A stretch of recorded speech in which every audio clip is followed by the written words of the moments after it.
Hello and welcome to Ditching Hourly. I'm Jonathan Stark, and today I am joined by guest Jason Langsdorf. Jason, welcome to the show. Thanks for having me. So, for folks who maybe haven't heard your name before, could you tell us a little bit about who you are and what you do? Sure. I'm Jason Langsdorf. I started a company called Code TV. We partner up with mostly tech facing companies to make effectively TV for developers. Prior to that, I worked as an engineer for a long time. I've been building for the web for over 20 years now. I've worked at companies like IBM and Netlify and contracted with just about everybody in the tech game at this point. Um, and having a blast doing it. Cool. So, the reason for this particular phone call, other than just catching up because it's been so long, is because we had an email exchange recently where you mentioned that you have a video production business that's growing really fast.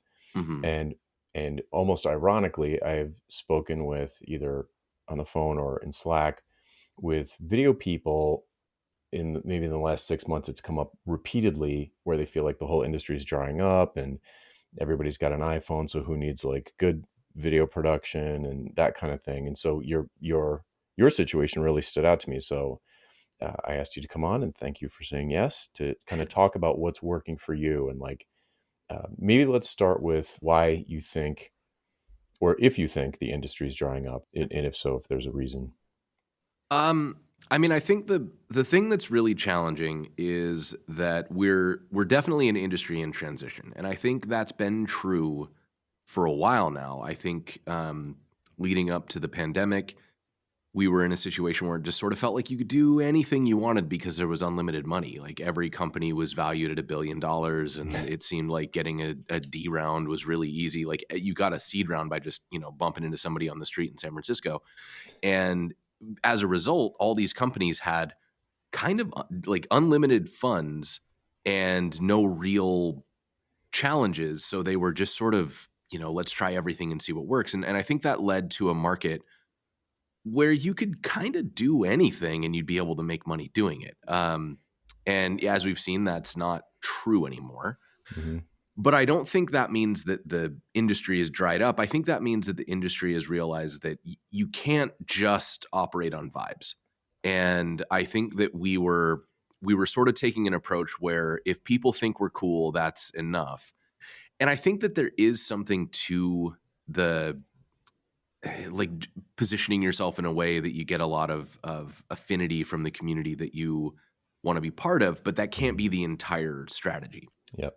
And so I think the where things really dried up is the sort of non-strategic application of video or really anything. Because I've seen the same happening with event strategies where they used to just dump hundreds of thousands of dollars a year into booths and various types of event sponsorships, and now they're being a little more uh, discerning, I guess, with which events they show up and they're like, why are they there? Who's going to be there? What's the benefit to us of going there? I think that's true, doubly so of video, because it's really easy to make video. Like you said, everybody's got an iPhone, Hmm. and the perception is that what's happening on TikTok and Instagram Reels and stuff is just any random person popping on their video recorder and making something in 10 seconds. And while that's a very intentional aesthetic, that's not what's happening at all. Like the most Hmm. prolific people you'll see, every video they make is very targeted and very thoughtful. They're just using the aesthetic that works for that given platform. Like for TikTok and Instagram Reels, people want to feel like they're talking to somebody who just turned on their camera, but like those videos are scripted, they're written, they're researched, and they have an intention, and they're working toward an ROI, and every single one of them is kicking toward a product or a newsletter list or a service that they want you to buy. Yeah. So I think what maybe we got a false sense of security that as video creators we could just make something cool and that Yeah. was going to pay the bills and we'd be able to do that forever. But I think a lot of us forgot that except for these rare moments of free money, which seem to happen every 20 years or so, um, if there's not free money, you have to be able to prove why the thing you're doing is going to be worth it. And so that strategic part, that being able to prove ROI, being able to think through what's the life cycle of a campaign, like what's going on outside of the video to support that video and make sure that it brings an actual result to the company. Um, all those pieces are really important. And for those of us who tried to forget about that, and I'm guilty of it because, again, free money. Uh, but we noticed that when belts tightened, we were the first ones to not be landing contracts, and so I've had to do a lot of work to sort of reconsider what is it that companies want, and how can I make sure I'm selling that and not trying to sell, hey, I do video, but instead, hey, I'm selling you a solution that you really want. Yeah, exactly. What problem do they have? And then what skills do you have? And how do you connect the dots between those two things? Exactly. So yeah, it's the free money thing reminds me of I think I would say it's a related spectrum of sort of brand marketing versus direct marketing. Hmm. And direct marketing is extraordinarily tuned. It's like very A/B tested. It's very numbers oriented. It has a definable ROI. Like you can see it, right? One way Right. or the other. And that's on one end of the spectrum. I'm not saying that's the best way to do things. On the other end of the spectrum, it's like make beautiful stuff that makes us look cool and makes other people want to be cool like us. That's more brand oriented, and that's fine. But when belts tighten, the brand stuff gets the axe right away. Well, yes, and I mean, I think the thing that's really hard is that it's when you work with spreadsheet people, Hmm. and at any sufficiently sized company, you definitely work with spreadsheet people. What they're looking for is some kind of proof that the thing you're doing is going to work. And Hmm. so things that have really clear lines, like direct marketing. If we Hmm. put $1,000 into direct marketing, we know that has a 1% return rate. And we know that if, 1% of people come through, that means the average customer value is this many dollars, which Right. means we'll make $2,000, and therefore it's a worthwhile investment. And so that is really easy to prove. The problem is that that type of marketing doesn't work for expanding your customer base. And so when you're a big company, you can do direct marketing because you have a large set you have a large audience, you have a large set of customers that you can do lookalike audiences for and all those good things.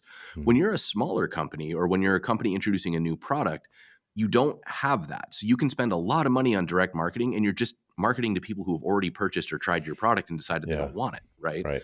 And You I don't have think enough this scale is for the percentages to work out right. right. And so where I think the big mistake is that companies they're too quick to throw the baby out with the bathwater. Yeah. And this is where I think a lot of us as creatives aren't doing the right job of explaining the business case, because what a company wants is to get more people to become aware of and then choose to try and ultimately purchase their product. Hmm. And without broadening the top of funnel, you're kind of capped at what your total throughput could be, Yeah. right? Hmm. And I think Sure. where most companies get this wrong is they decide, oh, well, let's make the product appeal to more people. Hmm. And so they start adding features, they start adding, whatever they can to try to appease they're like, oh, well, we'll just be the app that does everything for everyone. It's like, oh, hold on. We've seen over and over again that doesn't work. But what you can do is you can expand the net for people who might find the thing you've already built useful. And from a like risk to reward standpoint, the R&D and development and launch and marketing costs for a new feature are extraordinarily high. The R&D and launch of a new persona for the existing features, by comparison, is basically free. Yeah. And one of the things that I hear from every tech company is that they have all these features, people just don't know about them. And so it's almost never that your product doesn't do enough. It's Yeah. almost always that your product is not being shown to the people who would get value out of it. And so that brand awareness stuff is hugely important, because we need people to be willing to peek through the door so that we can then do the mid funnel stuff like the direct marketing Yeah. and get them into the later stage stuff where they can actually make a purchasing decision. But without that awareness, we're at risk of just throwing good money after bad with direct marketing to a mid funnel that doesn't exist because nobody's getting into the top. Okay. So before we get into video specifically and specifically what you're doing, what do you see as good top of funnel growth? Um, I guess tactics. I think what I've seen is that the companies that do the best job of top of funnel are the ones that just appear to be present and engaged. Mm. And, you know, the magic of something like Figma, for example, is they kind of came out of nowhere, but also just, and I know this wasn't true, but what it felt like was that the people at Figma were designers who just wanted to design cool stuff, and they wanted to help the community design cool stuff with them. And so they were at every meetup, and they were showing up at every conference, and they were showing lots of demos, and they were, you know, there was video content, there was in-person content, there was written content, Mm. and all of it just felt like these cool people are doing the stuff that I value as a designer, and therefore I would like to be part of it. And oh, they're all part of Figma. I was like, oh, okay, Figma's got something good going on. Let me be Mm. part of that. Yeah, I think Twilio did this exact same thing in like Twilio 20. Yeah. absolutely killed it at that. When Yeah. they had this, they had it, right? Mhm. And I think that, you know, we all have a few companies that we can, if we look back, we'll remember. It's like they came out of nowhere, and they felt like they were just for us. And that's Yeah. absolutely not, I mean, it is true, it was for us, but it's not like we were unique in that. They just showed up in the community in a way that allowed people who would value that product to see it in a way without their guard up, right? Like, Mhm. you're not getting hammered with an advertisement. You're seeing this company show up in a way that you can perceive as authentic, Mhm. even if for them it was very calculated.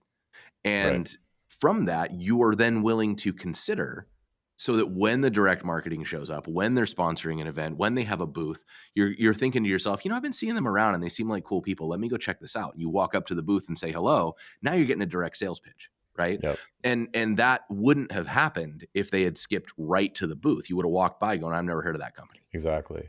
So you listed a bunch of things really quickly there, but it was uh like showing up to events, having like these days I feel like it would be a Discord, like the company would be have a Discord that they would actually respond to people and engage in conversations. Yeah. Um, where does video fit in that series? That's because it's probably not the only thing that they would do. They probably wouldn't just do video, so it would be probably a piece of a larger campaign. What would that look Yeah. like? I mean, the way that I think about it is you want to design a campaign that is built around showing the community you're trying to support that you support them. And that could be sponsoring local meetups, throwing your own local meetups. It can be having a Discord, or it can be finding out what the most popular Discords are in the community that you're a part of, Hmm. and becoming really active members in a non-salesy way. Like, don't Right. go in there and just post links to your company blog. Go in there and solve people's problems. You know, one of Yeah. the ways that I moderate my Discord, for example, is I tell people, you know, I want you in here, but if you're selling more than about 20% of the time, like, I want you to be a member of the community 80% of the time, and you can tell us what you're working on 20% of the time. And if that balance gets off, we're probably going to ask you to leave. Hmm. Yeah. Um, Companies, I think, should understand that, like, that 80% isn't wasted money. That 80% is actually the most valuable money you can spend, because if I trust that this company just wants the community to succeed, I am so much more willing to sit through a sales pitch, to pay an extra $5 a month to Right. invite my team in, right? Like, I'm willing to vouch because they showed up for the community in a way that I can feel. Yeah. You trust And them. They built trust. exactly. And so the biggest thing, right, is how do you generate a sense of being part of the community? And I think that the answer is there's no formula for it, because as soon as it becomes formulaic, you're not being authentic anymore. Hmm. I think that you have to look at your company and your community and think to yourself, how do the people that we have fit into this community in ways that they appreciate? Hmm. And that could be that your CEO is just really, really good on stage. And so get him out there talking about the community and the future and all that kind of stuff. Hmm. It could be that you've got extremely good engineers. And so get them into the engineering community, and like put your principal engineers as bloggers and demo givers, and, you know, get them out on the podcast circuit talking about the future of programming languages and where we're going with technology. It could Hmm. be any of those things, or it can be, you know, actually hire into your marketing team developer marketing engineers who are there to build demos, and they're just really people who love building stuff and sharing it with people, and that's Hmm. a super authentic thing to do. It could be working with third party contractors like influencers or agencies. It could be any number of things, but the ultimate thing that we need is for the actual outcome to be the community perceives an investment by this company into the community. Yeah. And whenever that is true, you always see the growth as a result.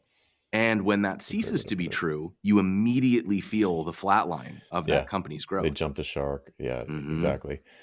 Okay, so now let's get into your space specifically. With all that said, that's perfect context to jump into like where when video fits in to I almost don't want to use the word campaign now, but it is an intentional decision to do this instead of that. So let's just call it like let's just call it a campaign. That's what it is.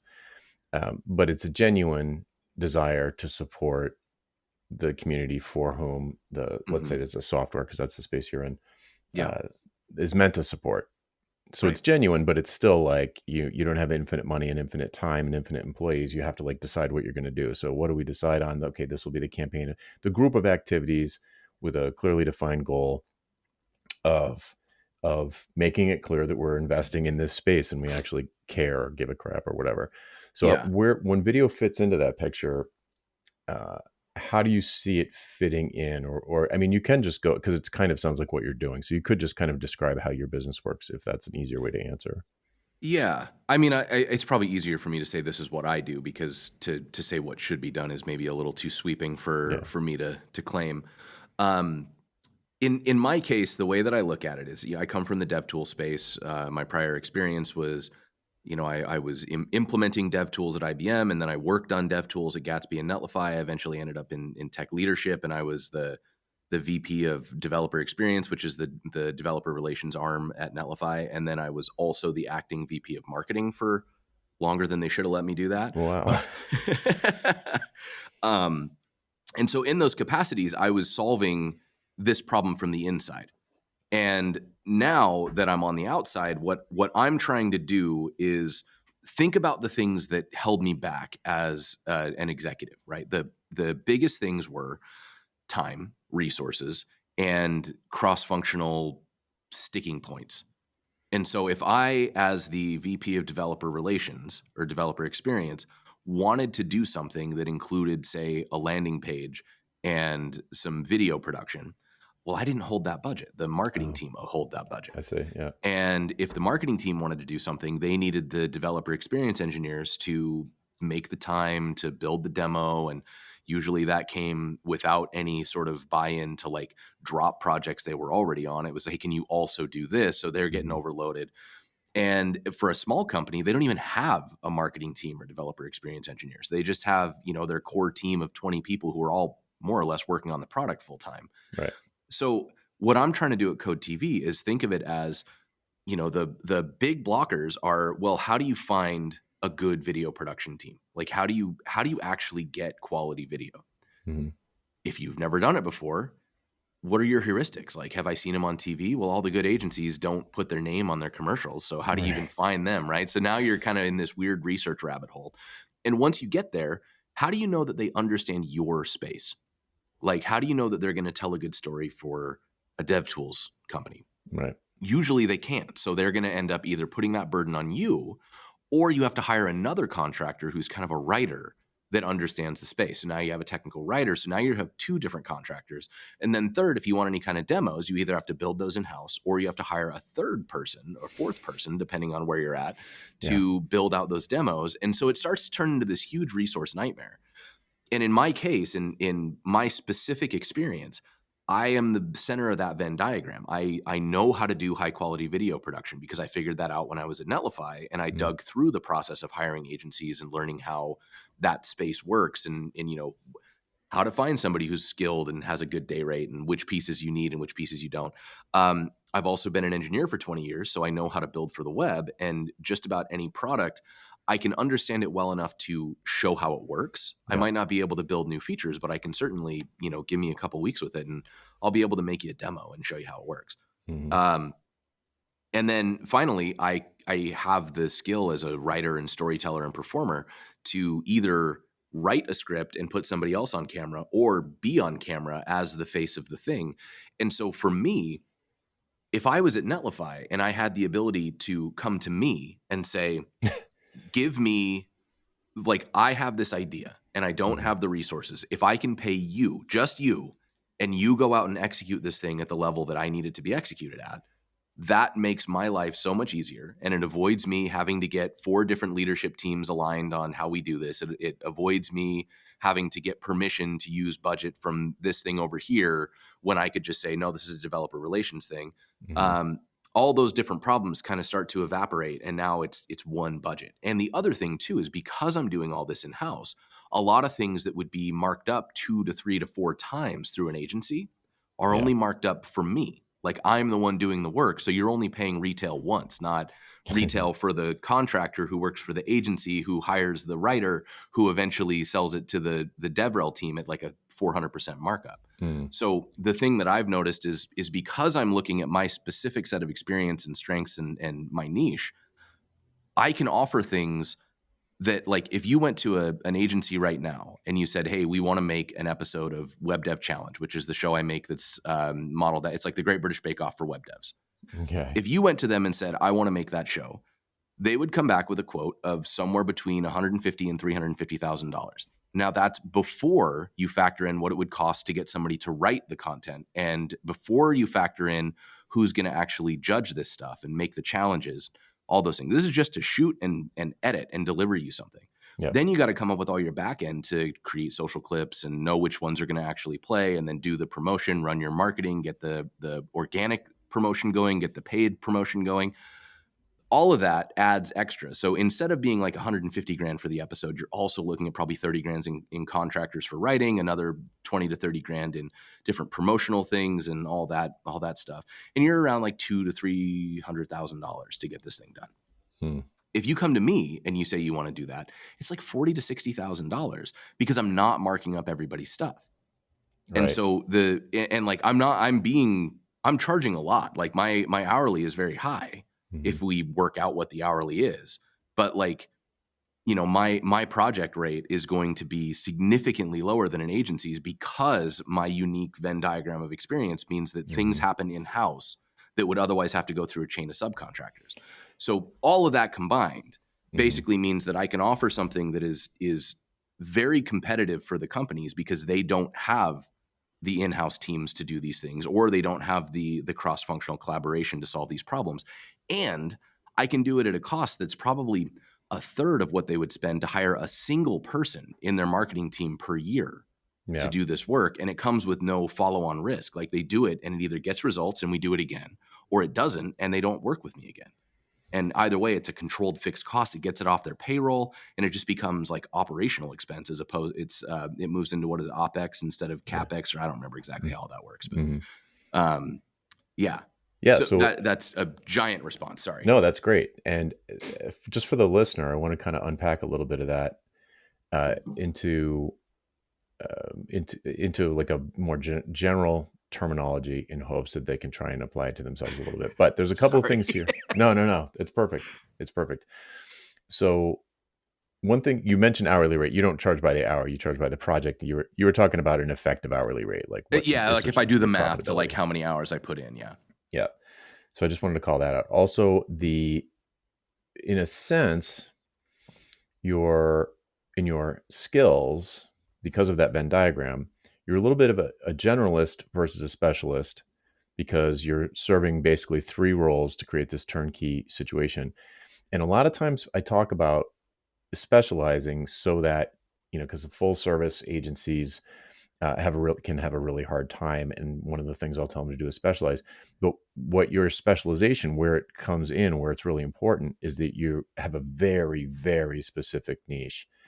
And just to give people some background, I talk about this from time to time, but I could probably talk about it more.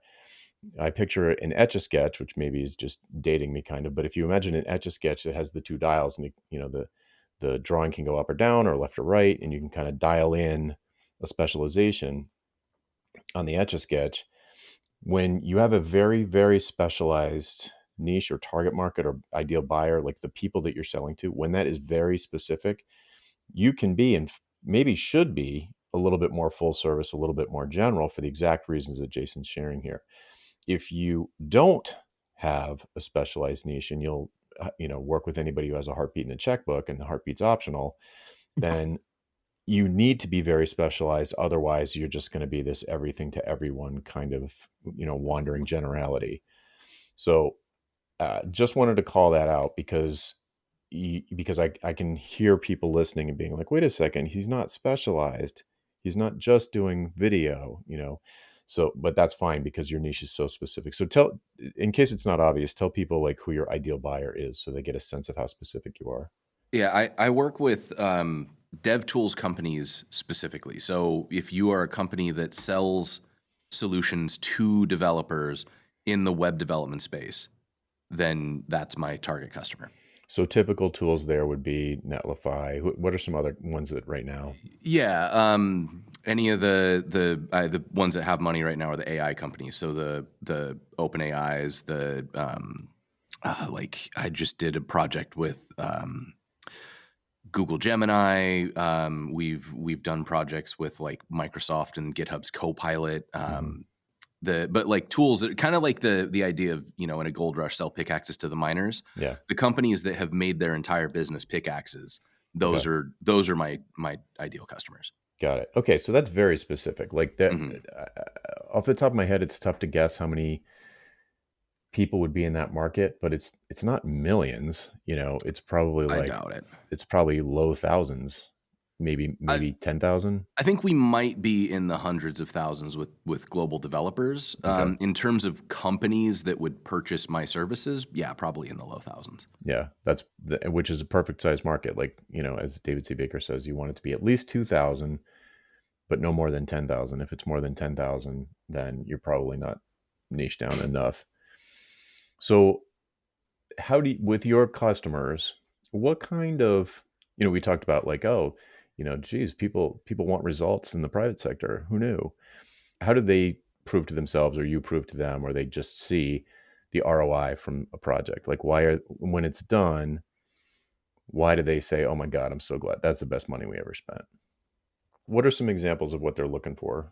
When you work with a major company, they don't have the ability to do qualitative analysis. Hmm. So you have to find the quantitative measure that whoever's paying you is being judged on. Yep. And so as part of your discovery call, the thing that I'm trying to do is understand what are they being measured against. And it's either going to be number of views, number of new signups, number of whatever it is, right? And if like page views are the thing they're being measured on, that's a very different thing than Hmm. if the thing they're being measured on is number of views on the video.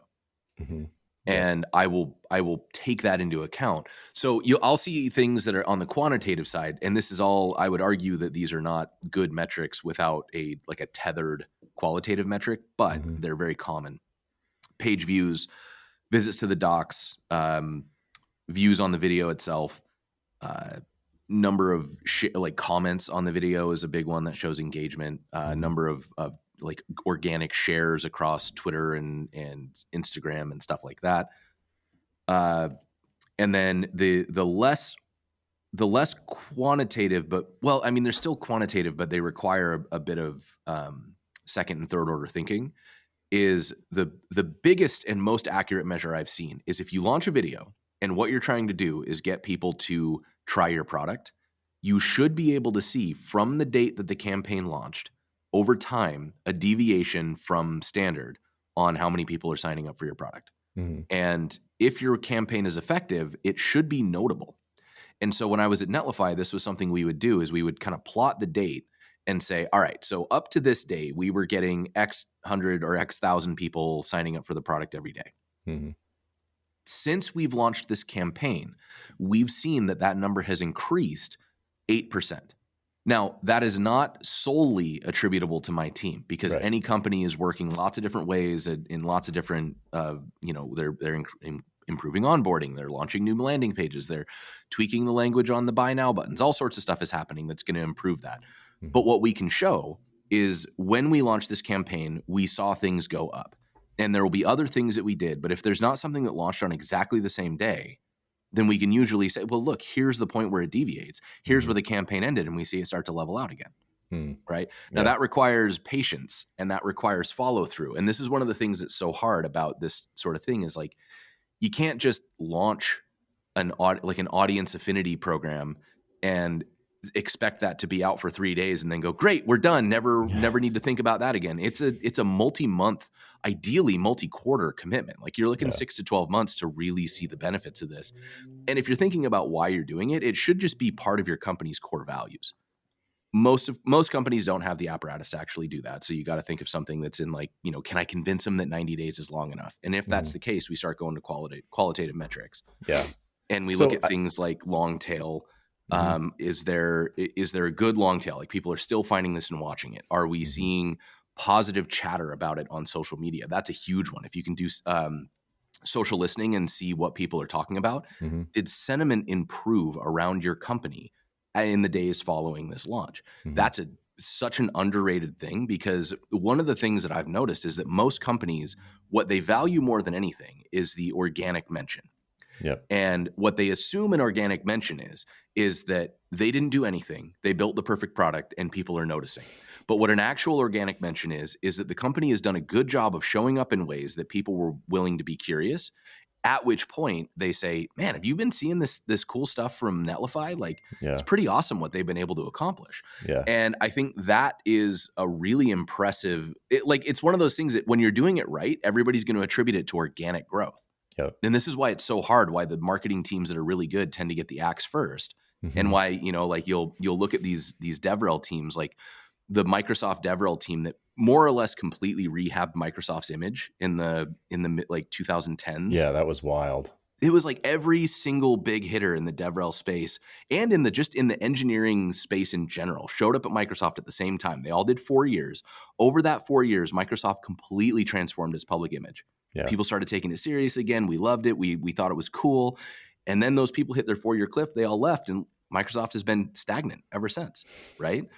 And so I think the thing that because those people came in and did all that work, and Microsoft's like, oh, we got it, we're back, we don't need to worry about this anymore. And then they Mhm. didn't think that, oh, we need to probably nurture the people who came in and did this work for us. Netlify did exactly the same thing. At the end of 22, they kind of decided like, oh, we've got this figured out, and they let all the people go who were doing all that work. And you'll notice that there hasn't really been a public mention of Netlify about Netlify Yeah. except from them Right. since 23, right? Yeah. And I think that's a very good indicator that we have to think about this stuff as it's a long-term commitment and it takes a lot of work, and it's really, really difficult to make it look effortless. Mm. I think I'm not afraid of leading indicators, though. Like you started off listing a bunch of leading indicators, things that you would Mhm. notice right away.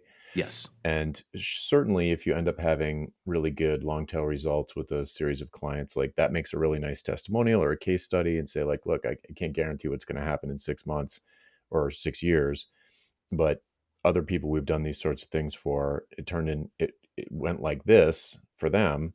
And it's reasonable to assume that that's possible here. But what we can more or less, maybe guarantee is too strong a word, but the numbers that you're confident that you can move with your Venn diagram of expertise would surely be things like leading indicators around engagement, organic mentions.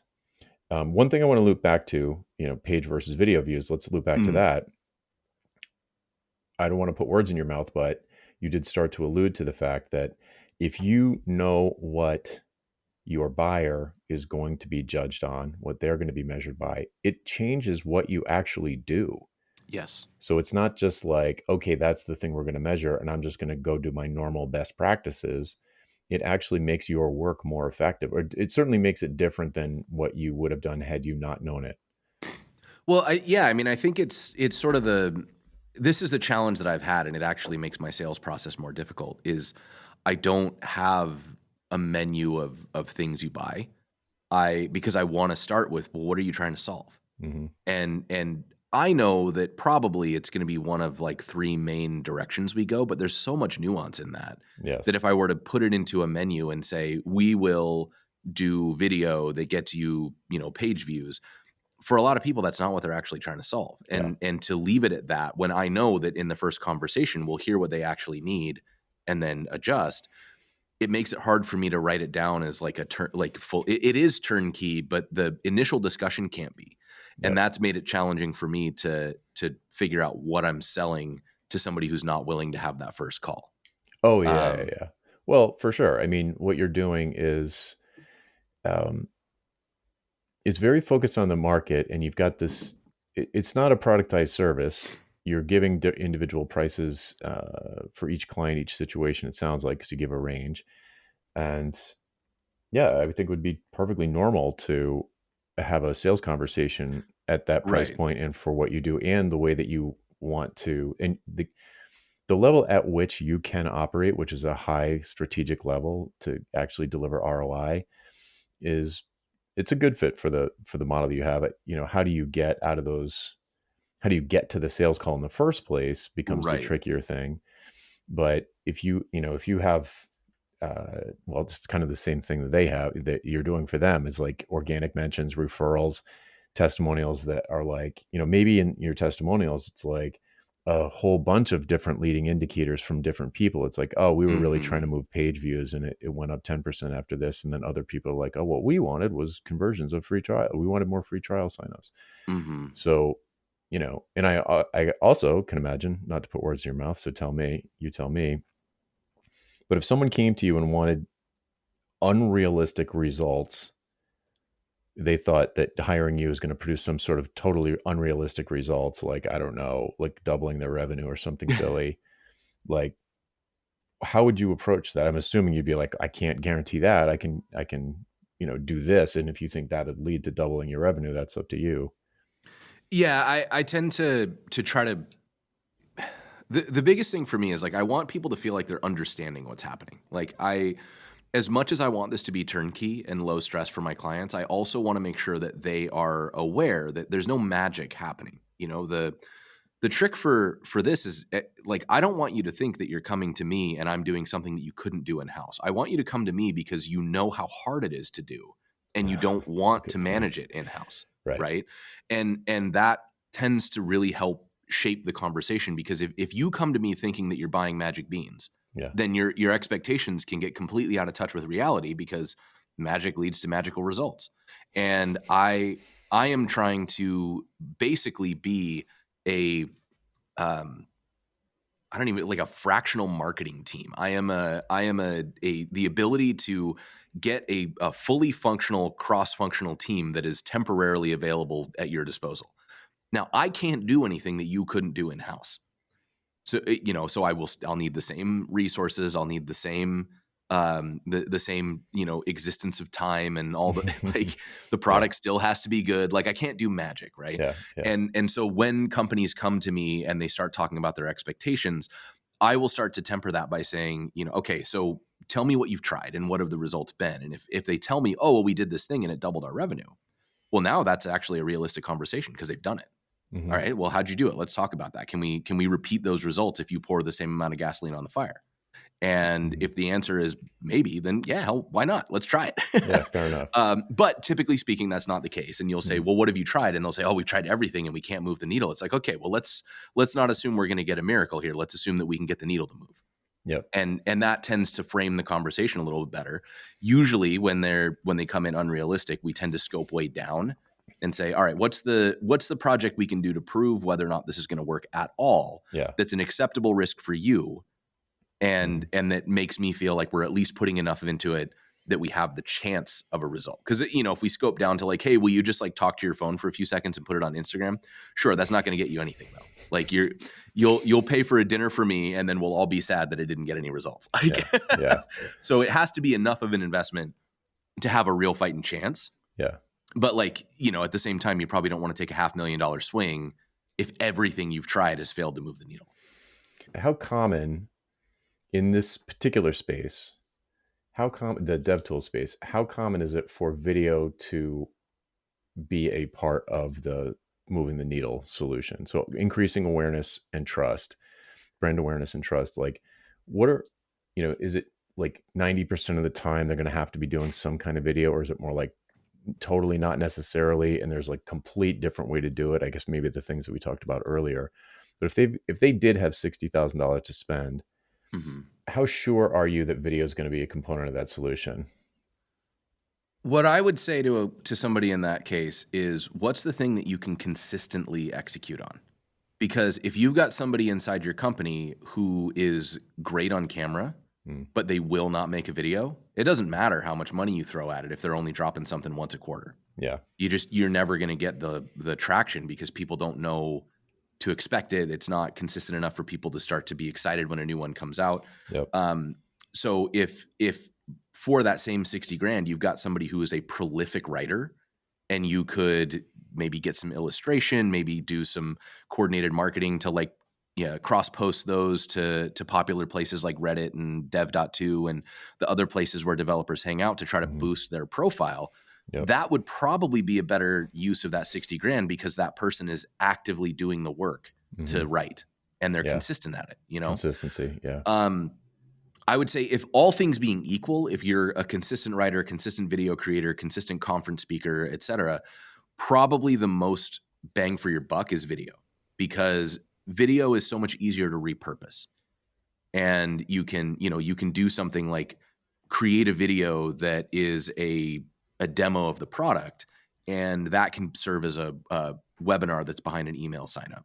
You can also do cut downs of that demo to just show the key, like here's 10 seconds to get started. And now that's a really good documentation, like help video. Yep. You can also use some of those little bits and ship them as social media to just show key features in a way that somebody can say, oh, I didn't know they could do that. Right. Right. And it doesn't actually teach them, but it makes them aware that it's possible. And now they're maybe willing to look at the docs where before they weren't. Yep. And so I think there's not a lot of other things that are that high leverage. And so for the dollars spent, just, pound for pound, I think video is the most versatile thing you can create as a company. Yeah. A video first workflow is something that, I read a daily email, and I have been for so long that people hire me to teach them how to do it and like get started and all that.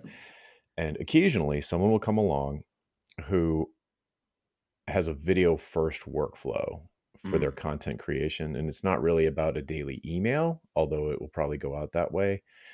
And they're not demoing. It's not a screenshot. It's a screen share. It's like, it's them with a big idea talking into the camera.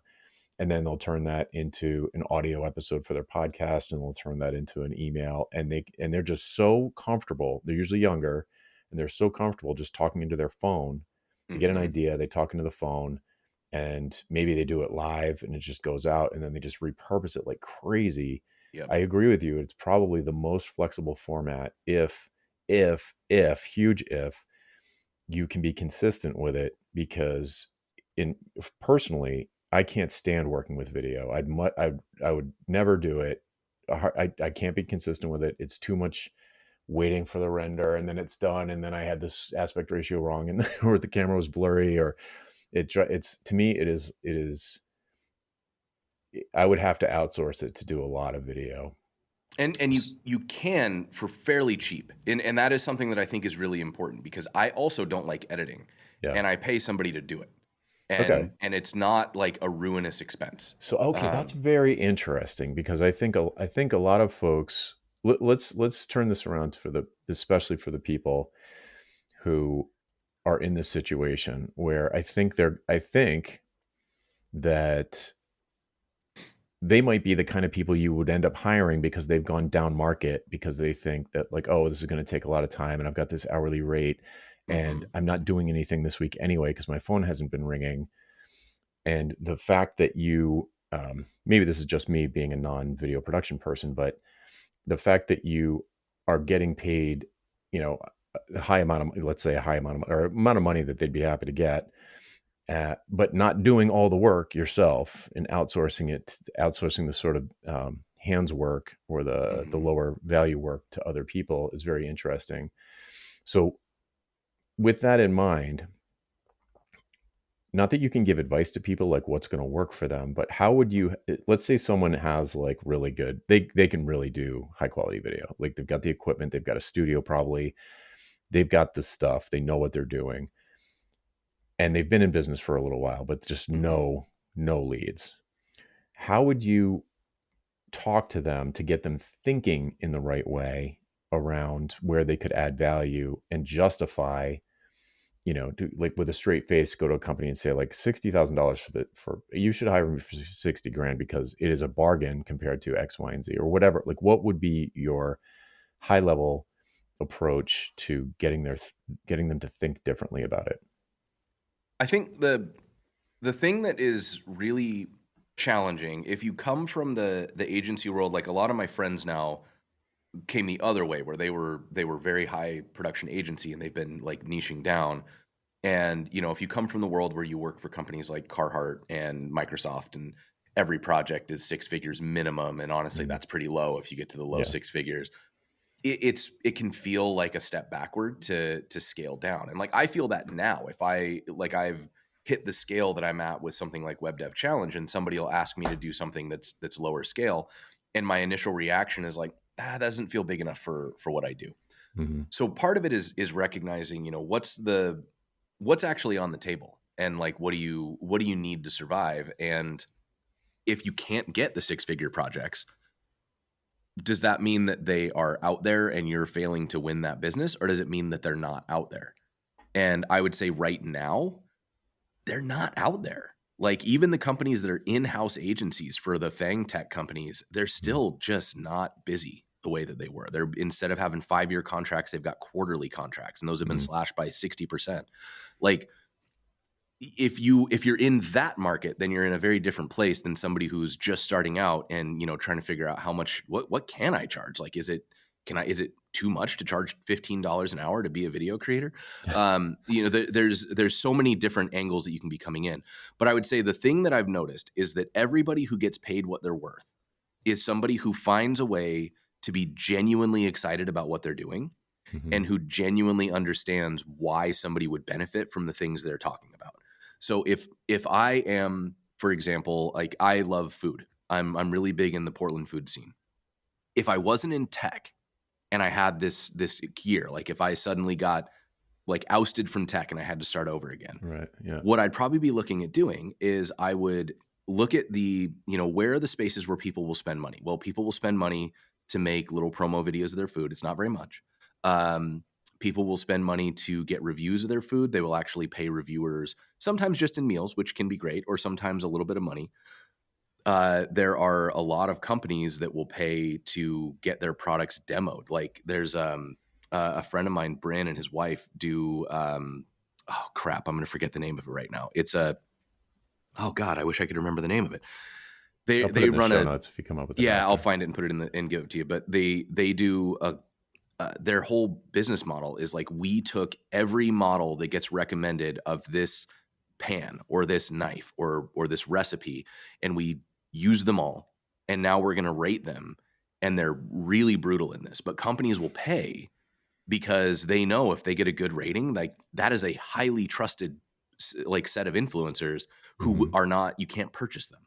Yep. You can pay for them to use your thing, but not to give it a good rating. And so people will pay a lot of money and get a 4-star or a 4 out of 10 rating. And I'm Hmm. sure they're not thrilled about it, but they like, it's, but and to me, that's sort of an interesting thing, because they did that for free for a really long time. And it's become something they can do for a living. And so if you are in the video space and you really like making video, what else are you really into? Because it's very unlikely that you're going to get a job making video about making video, right? Like you can be a YouTube influencer, and there is money in that, but that is a brutally competitive space. You are competing for like YouTube ad bucks, which have been dwindling over the last few years. Hmm. Um, but if you're also into skateboarding, lots of skate companies will pay good money to sell more skate shoes or to sell like skate wear.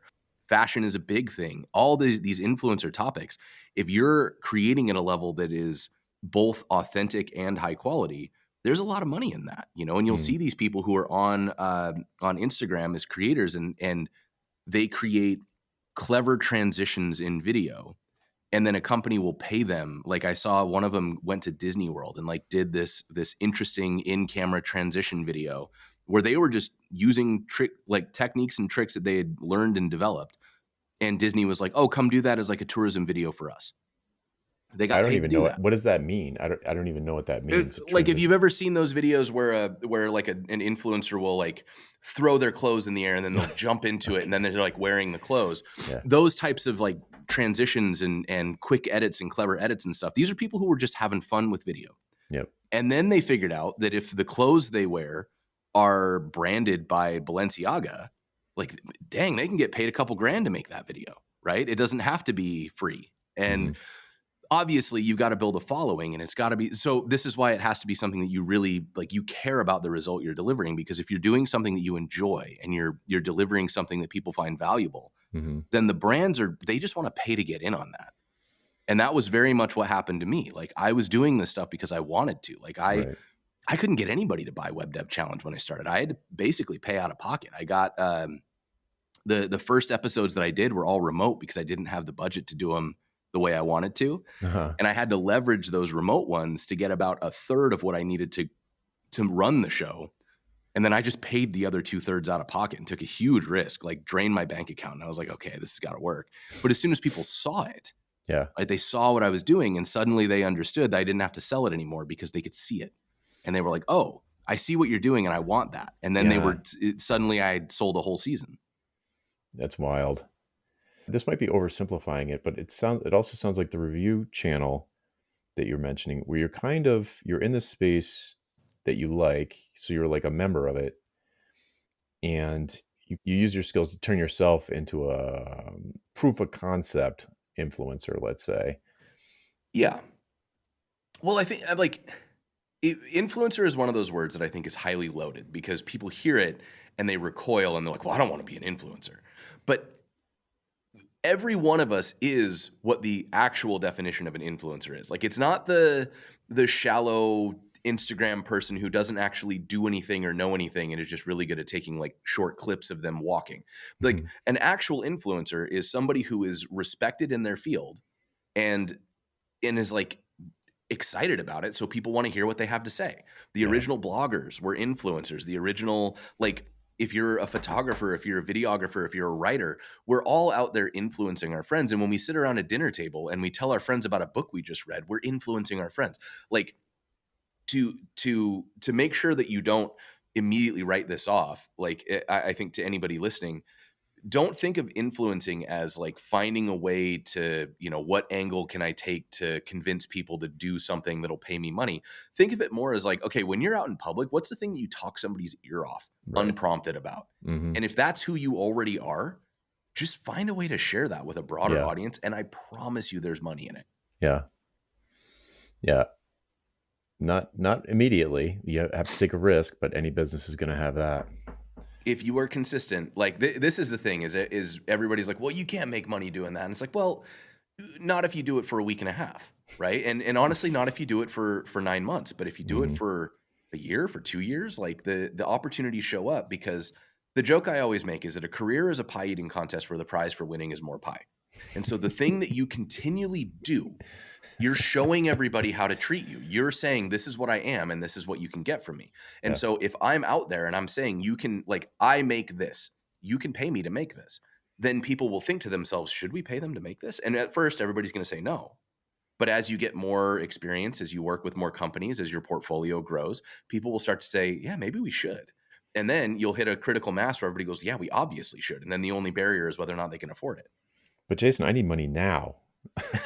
And honestly, like, when I was first starting out, I was scrounging. I would make tutorials. I was doing technical writing. I was I was doing whatever I could. Yeah, I would jump in as I was an executive, so I jumped in as like fractional leadership at some Mhm. startups. Turns out I'm Mhm. not very good at that. Mm. But I did everything in my power to like keep the lights on while I was working toward what I saw as being the big vision, which was these sort of high production TV for developers was the kind of the gold ring, the brass ring for me. Yep. And the more I was able to keep the lights on. And then as I got more of the high quality things done, which I was more or less self-funding, it allowed me to pull away from the things that I cared less about and put more energy into I mean, it took me, Yeah. I went full time in 22, and it wasn't until mid 24 that I was doing the TV for developer stuff full time.